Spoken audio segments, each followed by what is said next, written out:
This is the Nerd Academy Podcast, episode 28.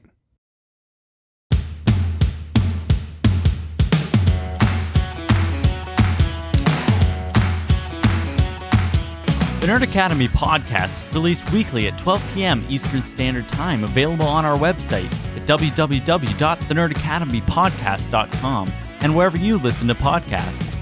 You can find the Nerd Academy Podcast on Facebook, Twitter, Instagram, and YouTube. You can also help support the show by going to patreon.com/The Nerd Academy Podcast, where every donation allows us to bring you more exciting content every week.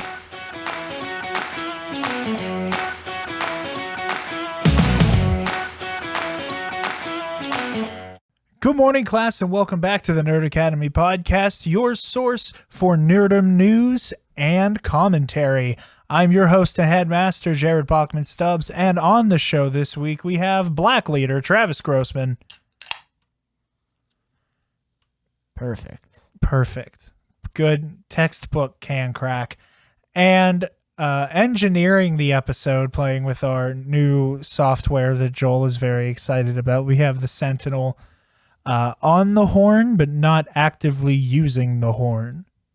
Hello, everyone. Just want to jump in here and say hi. I'm just going to be in the background this time around, just making sure everything's working properly. As if you were following me on Twitter, you notice that I have no idea what I'm doing anymore, so I'm just trying to figure that out. And we trust him. He just keeps passing persuasion checks, baby. He really do be passing them checks. If you convince yourself you can do it, you can do it. Yeah, fake it till you make it. We have a decent amount of news for you guys, and just as a quick heads up, as you probably know, San Diego Comic-Con is this weekend. If you are holdovers from our old comic book show, we're gonna try for it to not be a 3-hour fucking nightmare. But we can't promise anything. There's a good chance that next week is just... it'll be one massive episode cut up into chunks to make consuming San Diego a lot easier. And speaking of multiple episodes in a week, go check out last week's, or this week's, however you want to consider it, episodes of Knights of the Nerd Republic. We had Steele Saunders of Steel Wars on for a fun conversation about what makes a Star Wars story authentic. That was a whole lot of fun. And then we did another mini episode as kind of a companion piece to that because, the week we decide it's going to be a topic episode, a whole ass TV show gets announced. So, A whole ass TV show. A whole ass TV show. It is badass. The badass. In this... Separate words, not one word, just the badass. The badass. It's the Bad Batch, but instead of the clone armor, they're wearing assless chaps. Wrecker is just as thick as you think he is. Jared, we need to make this. We do. This needs made. This is the kind of cursed content people tune in for. How about we save the San Diego stuff for the end, or do you want to do all the San Diego stuff up top? I guess we can do all the San Diego stuff up top because everything else is really short. Yeah. Okay. So, our favorite two movies to talk about on this show at this point, we get to talk about both on this episode. So, New Mutants is coming to San Diego Comic-Con after all. Though, this is from the Gizmodo article, though Gizmodo Studios, motherfucker.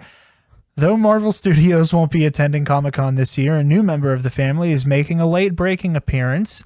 Disney just announced that the long-awaited Marvel film, The New Mutants, will have a virtual panel during the convention on Thursday, July 23rd.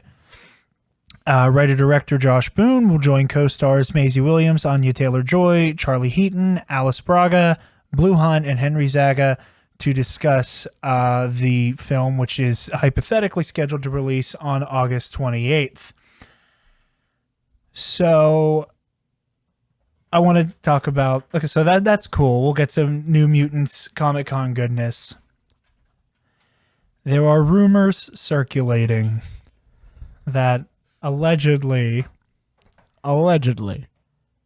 This might be Disney's / Disney Fox, whatever, this might be their last ditch effort for New Mutants, and that they might just kind of say, fuck it, and drop it on Disney Plus or Hulu during San Diego.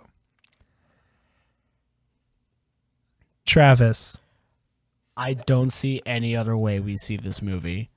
Genuinely. Like, I don't, especially with how behind the US is on COVID. Yeah. I see no other option. We don't get to see any movies for a very long time. No, we don't. They need to get this movie out or it's going to just die. Like, it's already dead, but then the corpse is going to rot and there's going to be nothing left. And I just want to get it over with. Yeah. I mean, granted, that's going to be one hell of a week for us because we have San Diego, and then this review, and then whatever the hell we have to do for Knights of the Nerd Republic, all hitting us at once. I wouldn't be opposed to it. Like, at this point, there's a part of me that very badly is like, cool, New Mutants is out, and like this is happening Thursday night. Let's say they drop it Friday night. You know, you get off work at 10, we all come back here, get sheets, get a couple beers, watch New Mutants here, and then just like cry into our quesaritos. Like, I'm at this point, I'm just like, fuck it, we're all watching New Mutants at home. This is the only way this is going to happen. At least then, because like we all have Disney Plus, at least then we don't have to actually pay for tickets. Yeah, but I'm pretty sure New Mutants is supposed to have an R rating, which means it's probably going to Hulu. But you have Hulu. So I have fine. Hulu, so we're still fine. Yeah. But what if we get... What if we get a censored version of New Mutants on Disney Plus? wouldn't it even be the point at that? Like, at that point, just that's for the shits and giggles. To that point, it's just Disney trying to engineer their own, like, release the Boone cut. Oh shit. This is just such a train wreck, and I felt like it needed to be covered outside of the rest of the San Diego lineup. But yeah, jumping into that lineup for Comic-Con at home. Trying to find it in the links. Okay. So we're going to run through the list of panels and what will probably end up being newsworthy. So for Thursday, the 23rd, like we said already, you got the New Mutants one. We have Star Trek Universe, Solar Opposites, Truth Seekers, His Dark Materials, which I still need to watch the first season of. Obviously New Mutants, like we said. We have a The Boys panel. Yes.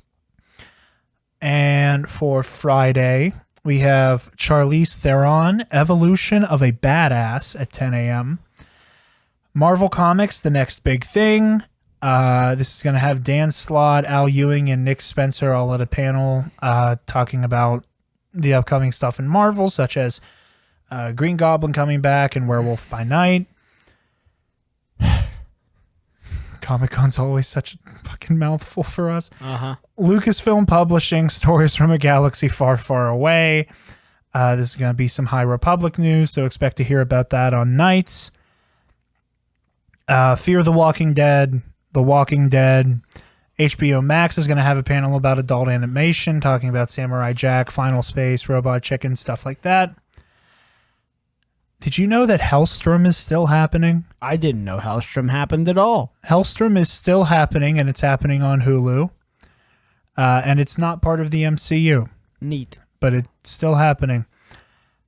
Bob's Burgers and Archer. And then rounding things out on Saturday, we have The Simpsons at Home, Bill and Ted Face the Music, Agents of S.H.I.E.L.D., The Stories and Science of Mutants, Androids, Space Travel, and Aliens.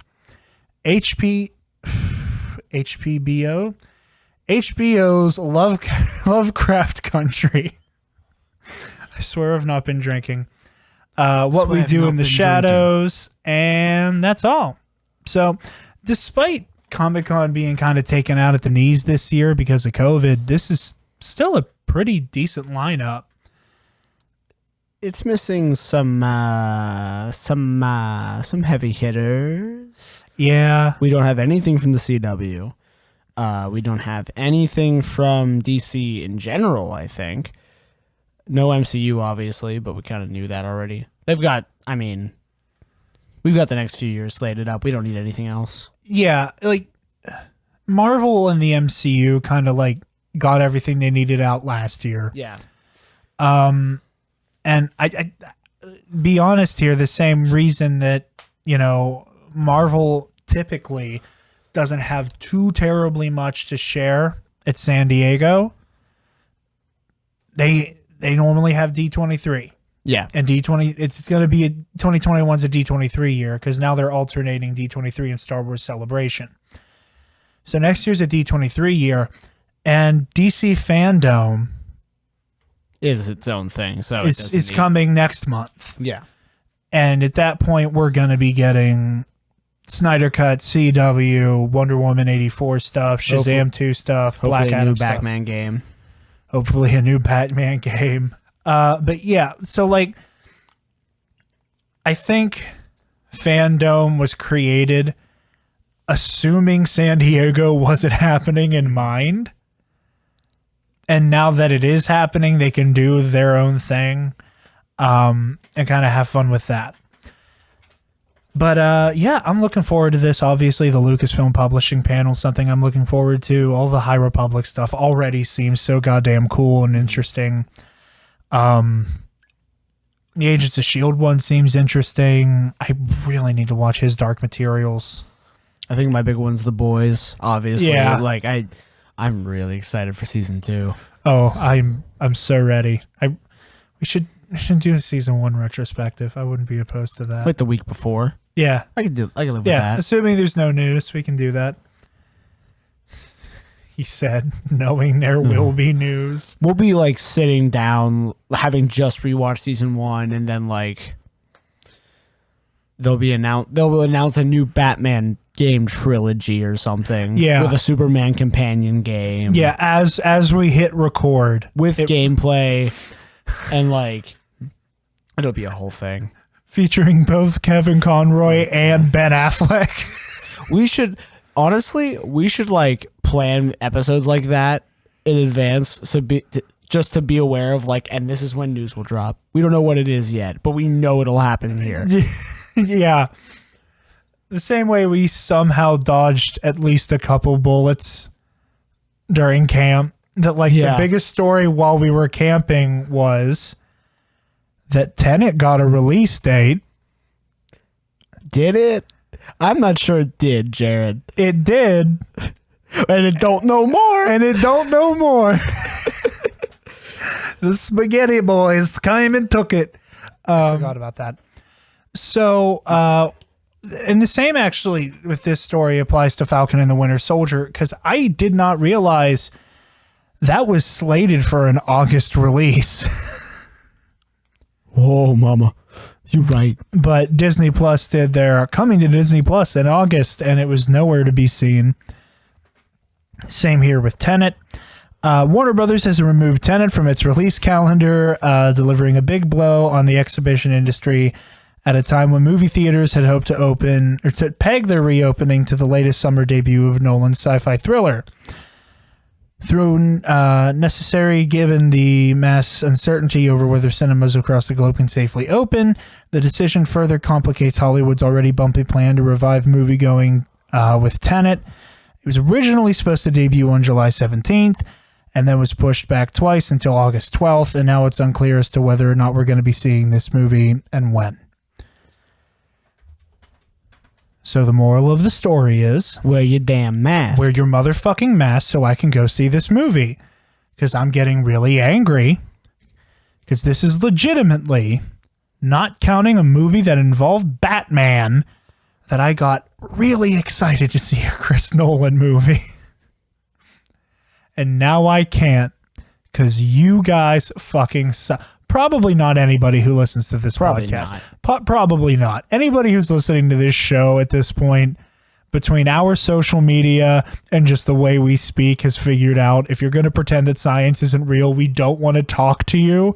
So they probably aren't just listening to us. We haven't pissed anyone off that bad yet. Yet. I'm looking forward to it. Because I'm sick in the head. Wear your masks. I want society to go back to normal. I like having a job. I want to go see movies with my friends, you bastards. Just wear a fucking mask and stop killing somebody's grandma because you're fucking freedom. Anyway. This time we snuck the COVID rant into the middle of the podcast. Ooh. I am officially changing our podcast to explicit. Nah, it's fine. Nah. They know. They know. The worst word we've said since we started is COVID. That is the most censorable word we've said since we started. And you both know it. Hey, Jared, also another thing. You don't have to laugh into the air anymore. I don't. You can laugh into the microphone. I can just belly laugh into the microphone again. That's okay. Maybe dangerous. not like, maybe don't go overboard, but like, yeah. That is completely dependent on the shit you guys say and do. Like, give it a go. I'm counting on you guys, or maybe I'll have a fucking stronk and say chuck a cup again, and we'll all lose our goddamn minds over it. Moving right along, Travis. What was next? Speaking of things that we all forgot existed, the Black Adam movie. There's a Black Adam. Yes, the Black Adam movie. Starring Dwayne "The Rock" Johnson. I saw that. I saw an advertisement for that. Has cast Noah Centineo as Atom Smasher. Cool. Okay. How is this? Listen, The Rock and there being a Black Adam movie is like the last bastion of like the first wave of shit that got announced for the DCEU. Yeah. Back during the and now we're gonna make all of these Batman v movies. Superman hasn't come out yet, but Green Lantern Corps, Cyborg, Wonder Woman, a Batman movie, another Superman movie, a Flash movie, a Joker movie, Suicide Squad. This is like the last. This is the last of the real ones. Yeah. To get through. And at every step of the way, it has felt like this very strange dartboard of, okay, we're going to have a movie about Black Adam. Okay. And he's going to be played by The Rock. And that's our whole budget. Yeah, that's our whole budget right there is animating Kahndaq and hiring The Rock. All right. We need more characters. Side character, Atom Smasher. Who's going to cameo? Orm. Like, at this point, that's what I'm expecting, is that it's just this weird cycle of just, like, it's a fucking dartboard game. There's no way. That's just what it feels like. But Atom Smasher's getting the live-action big screen treatment. Hopefully it looks better than it did on The Flash. We can only hope. Yes, on the short list of things I've seen from The Flash, I saw the episode with the horrible CGI Atom Smasher, and It was glorious. that was one of those moments where I was like, wow, you guys paid for this. You just didn't hire a very muscular man, which would have been much more simple. But with Atom Smasher being cast, typically in the comics, he's the son of the Atom. Do you think we're getting Ray Palmer or any of the other people who have taken up the mantle in the DCEU? No. Is this happening? I'm going to say no, but that means it definitely is. Sure. Why not? Let's cast Cookie Cop as Ray Palmer. Let's get somebody who's a little like. I'm waiting for this movie to have its controversy. Yeah. Because like there hasn't been a single DC movie that has come out at this point that didn't have some weird controversy around it, like earned or otherwise. The only one I can think of would be Aquaman. That's the only one I think that like I didn't go into the theater swallowing a very like big metaphorical pill over. Because BVS was like the reviews came out and everything was already leaking about Batman being a murderer. Suicide Squad, we all knew about the reshoots. Wonder Woman was just basement dweller neckbeards being angry about a vagina with superpowers. Justice League, we know. Need I say more? Like everything, same thing with Birds of Prey being all girl power. It has the women's. It has the WOM, and we were talking about him earlier. I fucking hate here when people say woman. Like the anti SJW like sub language. Yeah. I don't know if I hate it more that we know it so well. Because you know what I mean? Shit. Okay, go off, King. Keep talking. Just that like we are aware of this because these shitheads say it all the time. Yeah. And then we you and I in particular, just like, and now we can't look away. Yeah. Like there's no, I can't stop watching the train wreck. Yeah. Well, anytime we talk about Magic the Gathering, I just have this unfortunate synapse that fires that immediately, and this is so unfair to that whole community that I hear the words Magic the Gathering and go the quartering. Because he was the biggest. I got like YouTube ads for him. Like back in the day when he was still just a Magic pack opener. That's really how far he fell? Yeah.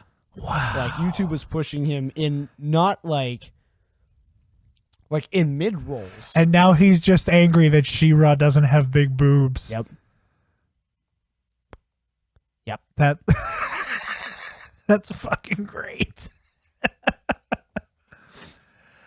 Yeah, fuck the quartering. Yeah, you were right. The rest of these are really big quickies. Mm-hmm. So the Uncharted movie is also happening.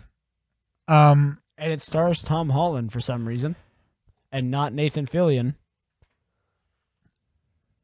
Joel did hands, but I couldn't see what he did, so I got. Oh, Joel's just Tom excited. Holland is fantastic. I don't want to like diss Tom Holland. It's just that like when I think Nathan Drake, my immediate thought is Nathan Fillion. Like Do you remember? This is months ago, like lead up to Rise of Skywalker months ago. I think it was on the set of a fan film. We saw like Mike Kalinowski in full Nathan Drake regalia. Do you remember that? I think. Am I unlocking a memory for you? Because like reading the words Uncharted movie immediately brought me back to that one picture. Can I get Mike Kalinowski as Nathan Drake? Can I have that? Please? Because I kind of want that. I kind of really want KO as Nathan Drake. The very little I know about Uncharted, I know that Kalinowski would make an amazing fucking Nathan Drake. I think it's Nathan Fillion, then him, and then like 8 other people, and then Tom Holland. Now, again, no diss to Tom Holland. He's just not the first person you would have thought of. Which is fair. Like Chris Pratt's up there. Again, not knowing much about Uncharted. What I do know, I feel like same thing with the Green Lantern conversation with Fillion. I feel like he's aged out of the role. At this point, I agree. But, like, I still want it. You know what I mean? Like, I could deal with, like, it's an aged up Drake or whatever. And I haven't played 4, so I don't know how that game ends. But I can't think of anyone else. But in the same way of, like, when I think Hal Jordan. Like, wait, you think Batman, I think Kevin Conroy. I think Green Lantern, I think Nathan Fillion. Yeah. Right? Like, it's too perfect. No, that's fair. Yeah. It's still just so weird. It's so strange that it's Tom. Like, I'm not complaining. I'm going to see the movie. I'm probably going to love it. well, I'm probably not going to love it because it's a video game movie, but like, I mean, I think this is something. I think it's good for Tom Holland having this role. because it means they put some real money into it. Not only did they put real money into it, I mean specifically for Tom Holland as an actor. Just to like, Because like I don't know when Chaos Walking is coming out, that movie he's in with Daisy Ridley. I don't know when that's coming out, and I don't know like the nature of the character he's playing. But I think playing somebody with a little bit more edge to them, like Nathan Drake, is going to help Tom Holland from dodging the Spider-Man typecast bullet. mm-hmm. Like I think having this in this downtime between Far From Home, another Avengers flick, and whatever Spider-Man 3 will be, I think this is really good for him to get that in there and avoid that typecasting. Because I legitimately think Robert Downey Jr. did too much Iron Man back to back to back to back to back to back to back. That ended up like forever. Like, and granted, Hemsworth and Evans, all of them are just going to be these heroes in most people's eyes. But like, But he in particular, like, aside from the Judge, did nothing but Tony Stark for a block of like 5 years. And then they kill off Tony in Endgame. Here we are with Doolittle making $5 at the box office. that's giving that movie too much credit. Yeah, that's what I'm saying though, is that like with Hemsworth did a little bit here and there.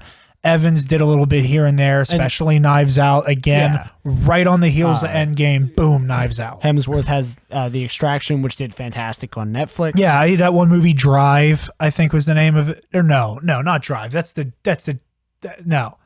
movie with Gosling.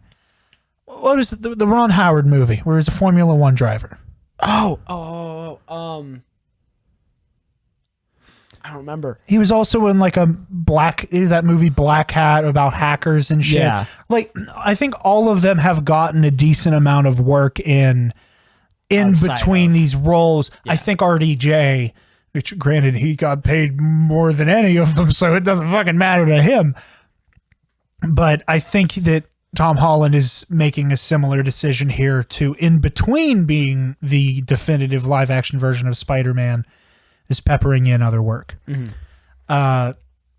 Like I've said it like twice already, but like I said, no diss to Tom Holland. And Yeah. if he can pull this off, more power to him. But he's not my first choice. But I'm willing to be proven wrong. So, yeah, and like I said, I'm excited to see this again. If I'm able to get my hands on a PS5 when they launch, I'll probably get into Uncharted a little bit just so I become more familiar with it, because it's one of those franchises I've always wanted to take a stab at, but being an X-Bone loyalist for all my life prevented me from doing so. I still have to play 4. I bought 4 for like $3 in a Cash and Culture-esque store, and That's I haven't not bad. Yeah, That's not bad. Yet. The other important story with the Tom Holland thing is that apparently the next Spider-Man movie will be done shooting in February. Neat.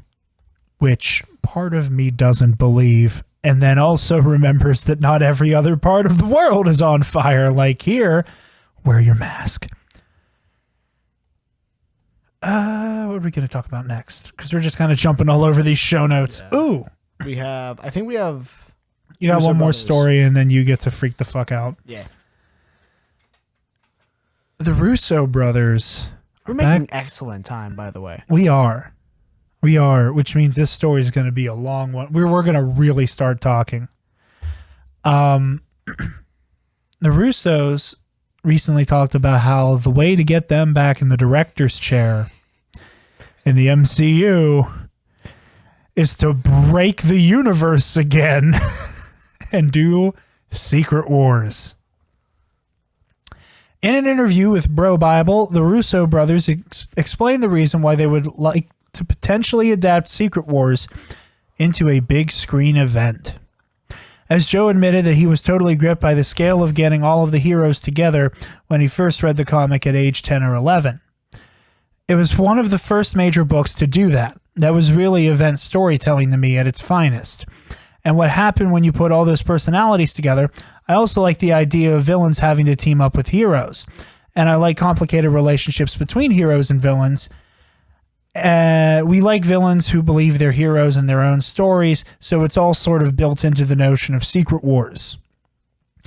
To execute something on the scale of Infinity War was directly related to the dream of Secret Wars, which was even larger in scale. Anthony backed his brother's comments as he added that he would also be up for the challenge of a Secret Wars adaptation, saying it would be the biggest movie you could possibly imagine. So that's what really excites us about the story. The ambition of it, even bigger than the ambition of the Infinity Saga. There have been 2 big installments of the Secret Wars storyline in Marvel Comics, 1984's Secret Wars arc by Jim Shooter, Mike Zeck, and Bob Layton, and 2015's updated version by Jonathan Hickman and Esab Rebek. Yeah. Travis, how ape shit would you go if there was like not Secret Wars like fucking Secret Wars.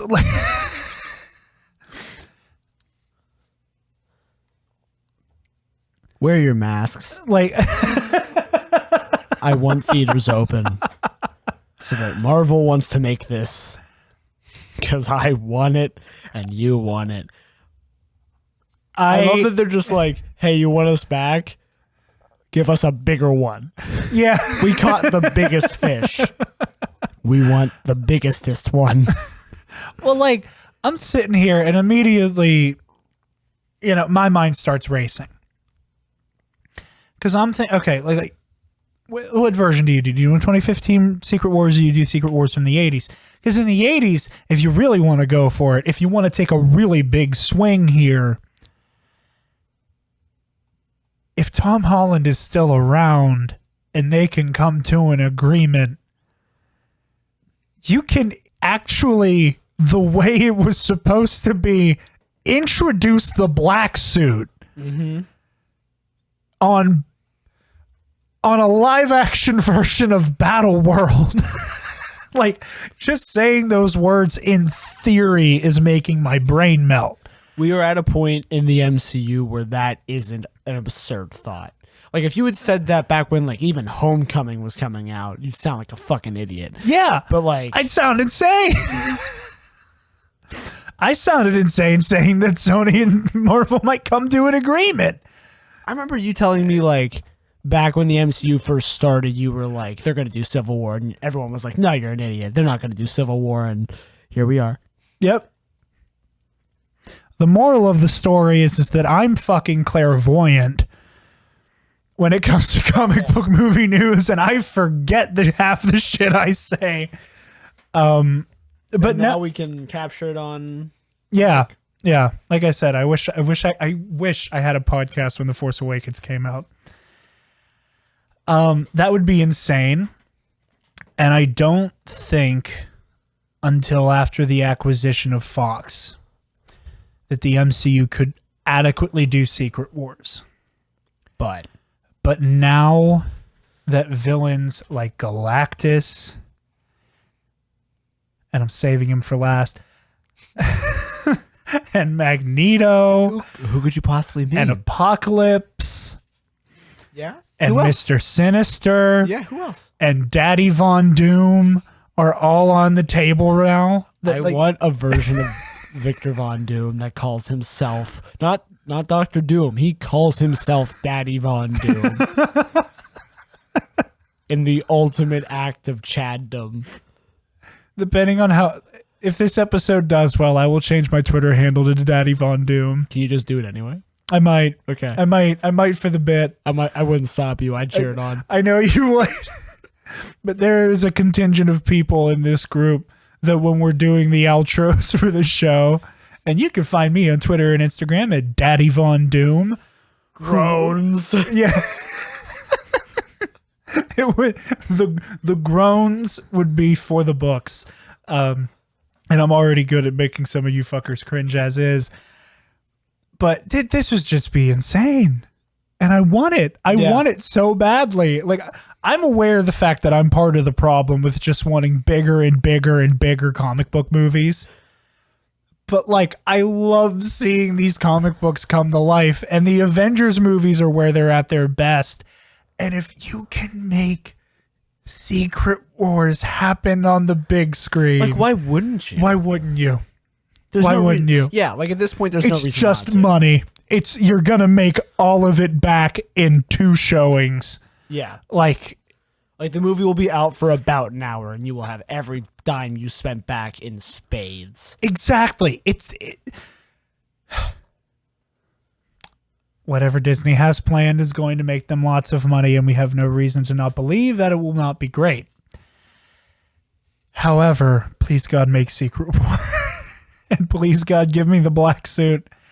And hell, squish them together. Do a little bit of the 80s one, do a little bit of the 2015 one. Give me God King Doom. The look in your eyes right now. Because I never get to talk about how much I love Doom, because he's never... He's just not on the until radar now, right he just hasn't had to come up a lot. Yeah. But like, we're at the 11th hour of the Fantastic Four joining the MCU. I'm so ready. It's imminent. For like in some movie coming out in Phase 4 to see a Doom like hint, like maybe in an end credits, or you see a like Dr. Doom, like a Victor Von Doom something somewhere. Or like there will be a big map and you'll see Latveria on it. I was gonna mention. I was like, I can't remember the name of the fucking country. Oh no, but they mentioned Latveria, and just like we'll be sitting together in the theater and watching you. I'm gonna go ape shit. Yeah, I'm not gonna. Like- I'm gonna act a goddamn fool. you will somehow fly straight up headfirst into the ceiling, screaming like the whole state of Pennsylvania will hear you. Oh my God, I'm giggling talking about it because like I'm so ready to get a good Doctor Doom on the big screen. You have no idea how ready my body is to see that magnificent bastard done justice in a movie. Like, okay. Here's how I know I'm not going to handle a Doom hint well and act like a total child in a movie theater. I know how loud I got when I saw Homecoming. Uh-huh. And Aaron Davis said, I don't want this shit on the streets, man. I got a nephew. And I like in the theater went like out loud. I mean, just I think back to us watching J. Jonah Jameson pop up, Yeah. right? Like, because I mean, even you knew. I to an knew extent. going And in that JK I was like, it's got to be JJ. There's no other, like, I can't think of anything else that big yeah. that you would be like, there's going to be something fucking huge and you're not going to fucking believe it. Oh my God. And like, oh, I want to see it just to see that reaction. Like, I need to see it in person. I'm gonna act a fool. There's no two ways about it. Like every nickel and dime leading up to Doctor Doom showing up. Well, like, and that was the thing. It was like, oh, like I know how big of a villain Thanos is. Like it was one of those like I'm not necessarily excited for the character so much as I am excited for the story this character will necessitate. Mm-hmm. With Doom, it's just for the character, and then watching him do his Doom thing.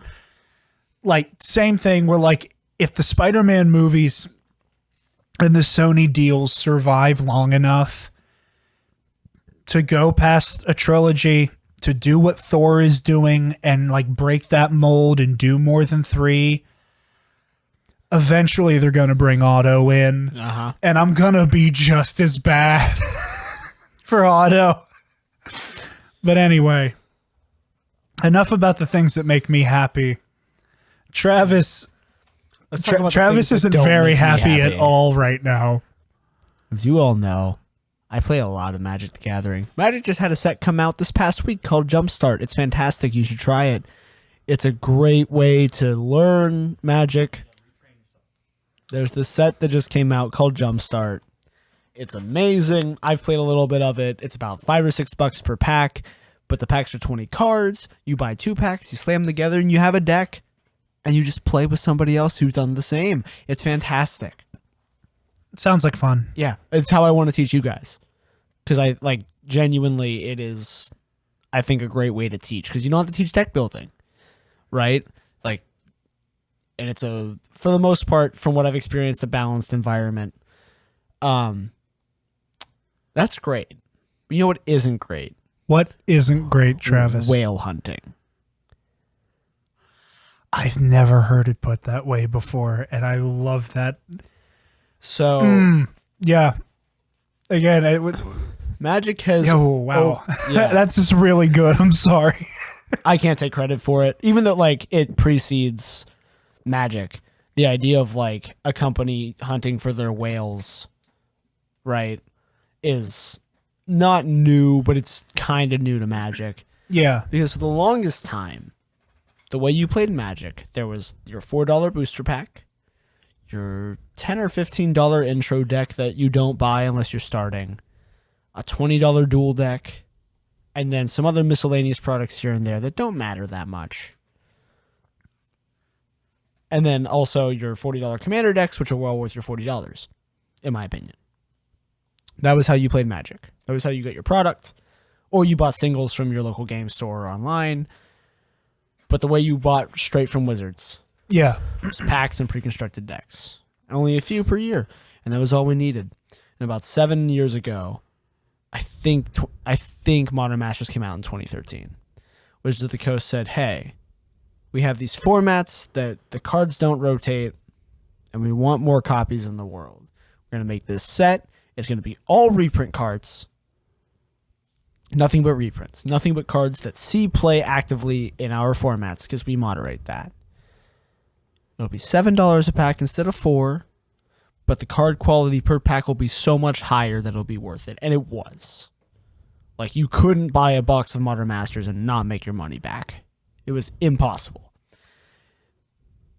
This snowballed further and further into last year, where now every standard set has like 5 different products attached to it that have been changing consistency of content and price and what all's included. Like, all of that changes every new set, and it just gets less and less consistent.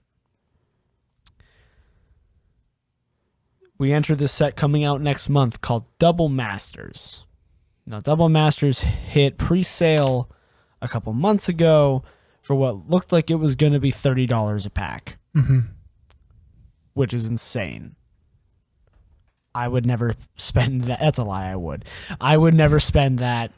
No reasonable, like, not whale would do that. And Wizards' response was, we are allowed to make products for our more wealthy players, right? We're allowed to make that money. And I agree with them. Yeah. That's what collector's packs are for, that they've been making. That's what now they've been doing things called secret layers, where they're Now, the way I process this, as somebody who's not super into like the card collecting stuff, is saying we're allowed to make product for on the higher end for customers who can afford the higher end. Right. To me, that sounds like you can buy an action figure, or you can buy the Hot Toys statue. Yes. It's kind of how I'm processing that. Yes. Like, I can get an action figure of this Spider-Man costume, or I can spend upwards of $300 on this completely opposable statue of them. Yes. I think because it's a game and not necessarily just a collectible, it's the difference between just a very basic chess set and the like beautiful frosted glass chess sets that actually aren't that expensive. But, you know, like a very like one of a kind chess set versus just your standard like foldable board plastic pieces. Either way, you have all the necessary things to play your game. It's just a matter of if you want to look fancy. Yeah. And I have no problem with that. The issue is because it's not game breaking. Right. It's all aesthetics. The biggest issue is that their claim that this should be a premium product is that they can't help game piece scarcity. where they're saying that like the reason on the secondary market, and again they can't actually reference that there's a secondary market, because then all of a sudden opening Magic the Gathering packs becomes gambling, legally speaking, which is a whole thing they don't want to deal with. But they're saying that it's not. They can label this as a premium product because of the collectability aspect, and that happens. They know that happens because of game piece scarcity, as if they are not the reason for game piece scarcity. It's like they're trying to make 1 equal 2 by dividing both sides by 0. You can't do that, right? Like if you have 1 times 0 equals 0, and you have 2 times 0 equals 0, technically those equal each other. Yeah. But you can't make 1 equal 2 because that involves dividing by 0. And that's what they're doing with this argument. So that happened. It blows up. They don't have a PR department. Everything hits the fan. Everyone's really upset. And that fire kind of dies down until about 3 days ago, where the VIP edition of Double Masters is put on the market for pre-sale. Now, you'd expect with a VIP edition that you get like maybe a set of all the rares in the set, or like half of them randomly assorted. Yeah. Or like a figure of some kind. Like you get something to make it a collectible thing. You get the equivalent of like 2 booster packs. 2 of the rares, and also Double Masters has 2 rares per pack. That's twice as many as normal, but that doesn't make it better. So you're getting 4 rares. 2 of them are in like the showcase fancy art. Mm-hmm. And it's $100 per pack. Wow. And it's going from 95 up to like 110, depends on where you look. That's bananas. And I just the comrade in me gets really angry, because it like, I love Magic the Gathering. I think Wizards of the Coast makes a fantastic game. They had the fucking audacity. But they're deliberately making they things inaccessible. They looked me and every other player of Magic the Gathering in the eye and said, we are going to make a premium product for our premium product. Fuck you, that's why. How the fuck dare you? This is the most offensive thing I've ever seen a company do that wasn't strictly racist or sexist. I mean that wholeheartedly. I've never been so fucking upset. Like, I love the caveat of like there wasn't anything hateful in what they said. There wasn't anything abhorrently wrong in the like, we're doing this because we hate someone of a certain color or because of their gender. It's just their heads are just so profoundly we're just so ass. fucking stupid. Yeah. Like, and part of me knows, because Wizard of the Coast is owned by Hasbro. This is Hasbro. This is Hasbro trying to milk every cent they can out of this game before it dies off and becomes a digital game, which is a whole other conversation that involves a tinfoil hat, and I won't have on this podcast. But yet, when it happens, I'll be shouting I was right from the hills. That's why I want to give you a chance to get your tinfoil hat on before it happens. I think all these products are coming out because Hasbro is trying to milk every cent they can out of the cardboard until it's too late, and they have to push the entire game to digital because on the digital market, there is no secondary market. They enter the territory of loot boxes, which explicitly is not gambling because it has no explicit value outside of opening the pack. And they now have no legal issue. I don't know what he's doing either. There's no longer a legal issue with what they can print. And like, they don't have to worry about exploiting children, which was a problem. Not that they do. I should back up for a second. Wizards of the Coast does not exploit children for their money necessarily. Unlike something like an Overwatch. Right. But like, and not even that Overwatch does either. Or a Battlefront for a hot minute. Oh boy, I'm still not over that one. Yeah, for those of you at home, Travis still doesn't play Battlefront. I can't. It's free and I didn't download it. It was free. I think it might still be free and I didn't download it. I can't. I just can't do it. Thank you for being patient for my addiction to anything Star Wars. I can't blame you. That like, it's just one of those like I drew my line in the sand and I'm willing to stick to it, but I'm not going to diss someone else for not. I know. I find it incredibly entertaining how hard you were like, nope, fuck you. Like I can forgive Battlefront 1 a bit where I'm like, yeah, you charged $110 for the complete game, but like the price for games hasn't gone up in like 2 decades, and it kind of needs to because inflation exists, and the game developers deserve to make some money on their product because it's art, and that's a whole conversation. Yeah. But and I have no problem with loot boxes in the sense that like that's how you make your revenue. Okay, sure, make it all cosmetic. We're good to go. Don't make essential game pieces locked behind randomness. Yeah. It all comes back to that. I just can't like. Part of Wizard of the Coast's main problem recently is how like inconsistent and how many products they're making. We're now there's the standard boosters, there's the collector's boosters, there's colored theme boosters. We have I think Planeswalker Dexter ending and maybe Dual Dexter coming back. I don't remember. Like we hit this period of products stopping and starting, and this new product that's not replacing this other one, but it's basically the same product, and it's a whole mess. Yeah. Like they don't know what they're doing. There's no consistency anymore. I don't know. I know because I follow it so closely, but like, yeah, your average consumer won't know the difference between a Double Masters and whatever Zendikar Rising is the next standard set, right? Like that's not going to compute. Why is this pack $35 and why is this one $4? But why is there's a version of this that's $20 and another version of this that's $7 but only comes with blue cards, and then why is there not this deck that was with this last set? You know what I mean? Like it just gets really confusing for a new player. Yeah. Which is I come back to, if you're gonna learn to play paper Magic, get some Jumpstart. It's good. Yeah. Or just at this point, maybe don't. Well, yeah, because Wizards of the Coast, like, I don't mean this in the breaking up the trust fund kind of way, but they kind of have an amazing monopoly on tabletop. Between Dungeons and Dragons and Magic the Gathering, they have the 2 biggest tabletop games in existence. Yeah. Both games have been going for, Magic's going on 30 years. Dungeons and Dragons is well over 30 years. Granted,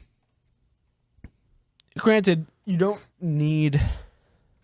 The difference is with D&D, you can play without any materials. Like pirating aside, there's a way you can get the materials to play the game for free, mostly, and you don't need game pieces. Yeah. You can do it entirely mentally. It's hard as shit, but you can do it. Yeah. And like at worst, you buy a $20 whiteboard, draw a grid on it, and get some things to act as figures. Like you can make it work for cheap. That doesn't involve supporting Wizards of the Coast. With Magic, again, they are making artificial scarcity for the sake of pushing their own ridiculous collector product that isn't even a good collector product. Yeah. Because they've never done this before because they haven't had to. Because the point wasn't on, we're going to push this $100 pack of like 30 cards. We're just going to make good cards and make a good game. Yeah. Right? Yeah. But... And COVID hasn't helped with that either, because now like any form of paper gameplay that you might find doesn't exist anymore in terms of like Wizards sanctioned play, because they used to stream like any paper tournaments that were going on for the weekend. Yeah. Which I would just put that shit on in the background. I loved watching GPs when they were still happening. Yeah. Yeah. That was something that didn't occur to me. Yeah. So like tournaments are down for the count. Well, they've been switching over to Arena. Yeah. Yeah. Yeah. But I have no interest in Arena. I much prefer paper Magic, and that's a personal thing. It's as much a social game to me as it isn't just the actual game. Yeah. But that's a personal thing. So I just out of curiosity, I just want to mine you for this. Okay. Just because I feel like we're doing okay on time. We are. Okay. If your conspiracy theory comes to fruition, do you stick around with Magic if it goes completely digital, or are you retiring? I mean, I think I stopped spending money on it. Well, because, okay, there's a couple things that happen. First, the secondary market crashes for a little bit. And that's when I make all my acquisitions because, like, I don't have... I'm about to say things that will make no sense to a lot of people. I don't own any Power 9. I don't own a lot of the expensive reserve list cards. I think the most expensive thing I own is a Wheel of Fortune that I found for cheap. And I play a lot of singleton formats. So I play a lot of formats where all of my decks consist of single copies of cards. Okay. So, like, I don't own any of the dual lands. I don't have just a lot of old, powerful cards that, for reasons that are really dumb, they won't print anymore. Okay. So, like, that economy crashes a bit. I swoop in, pick up my cards, and now I can play paper whenever I want, right? Because there's a way to play Magic called Cube, where you have, instead of buying booster packs and drafting with those, you have a set of, like, a curated set of cards. Yeah. That you divide into packs and draft, which is how I really love playing that way. I don't have a cube myself necessarily because I don't have the cards for it, but if I could get them, I wouldn't have to buy into Magic anymore. Excuse me. So I think I quit doing like sanctioned Wizards events, which I don't do a lot of anyway, but I think I stopped monetarily supporting Magic the Gathering in that way. Okay. Because, like, I'm not a fan of Arena. Now, there will come a point then where that happens, where they put every card ever printed on Arena. Yeah. That has to happen for, like, I say that, but that's a necessity for that to occur, which means that I can play Vintage and Legacy on Arena, and then maybe I get into it because I've never, like, I want to play Legacy. There's no way for me to. It costs too much money. Versus if I have it on Arena, where, like, it is a reasonable economy. I think if you know what you're doing, that it could work. Okay. Well, that's good to know. I was just curious to see how. I'm not looking forward to it, but if they can do it right, I wouldn't be super opposed. Okay. That makes sense. But all right. Well, that's all we have for you guys this week. Travis, where can the lovely people find you? They can find me on Twitter and Instagram crying over one of my favorite manga ending this week. Wow. I had a you moment. No, it's a me moment when you say things that don't make any sense. You just made noises. Yeah, that's true. You just went, ow, ow. That's what you did. I say chuck a cup. I say words that don't make any sense next to each other.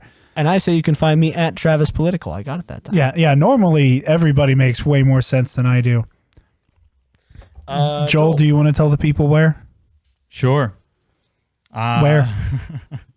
You can find me on Twitter at Jay the Sentinel, where you can hear about all my podcasting troubles on the producer end.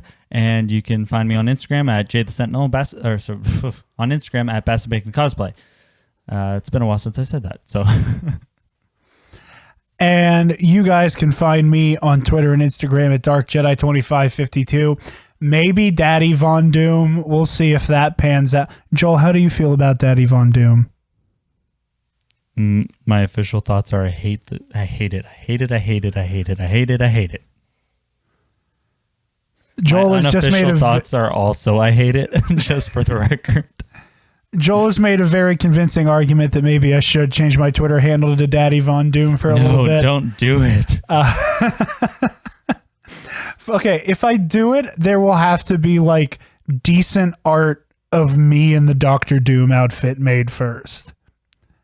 And then I'll commit to Daddy Von Doom. Or I'll change that to my name in the group chat and piss everybody off. Be sure you can find the Nerd Academy podcast on Twitter, Instagram, and Facebook, as well as our website, www.thenerdacademypodcast.com, where, if you're feeling generous, you can check out our Patreon page and chuck in a couple bucks to help us keep the lights on around these parts. Speaking of our patrons, thank you to Case and Breon, the Waffle Wizard, and Delta 9 for your patronage. We appreciate every cent that you give us to help us in our quest to bring you the best news and commentary in the words in the world of geekdom. Yeah, shut the fuck up. No. I was distracted by you coming back to your chair. I'll give you that. Speaking of our Patreon, at beginning of August, like we do with the Versus series, our Star Wars Versus series, we have Count Dooku versus Exar Kun coming down the pipeline. So yeah, thank you all for listening, and class dismissed.